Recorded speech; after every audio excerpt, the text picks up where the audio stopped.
বৃষ্টি উপেক্ষা করে সরকারি চাকরিতে বয়সসীমার বৈষম্য রোধে শাহবাগে সড়ক অবরোধ করে এভাবেই ঠায় দাঁড়িয়ে আছেন ৩০ ঊর্ধ্ব চাকরি প্রত্যাশীরা। বয়স না মেধা, মেধা মেধা মেধা, আর নয় কালক্ষেপণ, এবার দাও প্রজ্ঞাপন। ৩০-এর শৃঙ্খল ভেঙে দাও, গুড়িয়ে দাও, পদ্মা মেঘনা যমুনা ৩৫ আমার ঠিকানা, এমন ধ্বনিতে মুখরিত শাহবাগ চত্বর।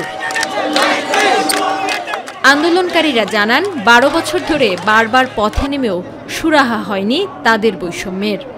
এর আগে আমরা বিভিন্ন সময় বিভিন্ন জায়গায় আন্দোলন করেছি, আমাদেরকে সবাই আশ্বস্ত করেছে যে চাকরি বই ৩৫ করবে, কিন্তু সরকারে আমাদের দাবিটা মানা হয় না।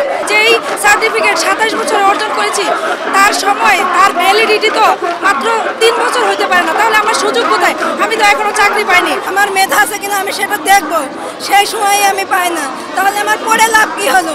বিশ্বের প্রায় ১৬২টি দেশে চাকরিতে আবেদনের বয়সসীমা আন্তর্জাতিক মানদণ্ড মেনে ন্যূনতম ৩৫ বছর, কিন্তু এখনও বাংলাদেশে রয়ে গেছে বৈষম্য।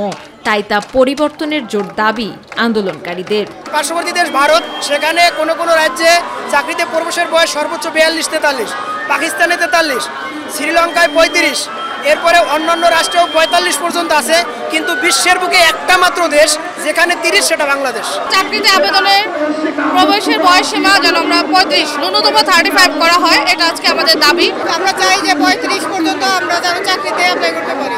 ২৬-২৭ বছর বয়সে যখন একটা স্টুডেন্ট গ্রাজুয়েশন পোস্ট গ্রাজুয়েশন শেষ করে, তখন কিন্তু তার সামনে ৩-৪ বছরের ভয় থাকে।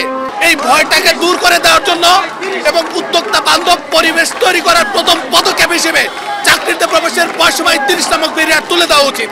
সরকারি চাকরির বয়সসীমার এই বৈষম্য শেষ না হওয়া পর্যন্ত আন্দোলনকারীরা রাজপথ ছাড়বেন না বলেও হুঁশিয়ারি দেন।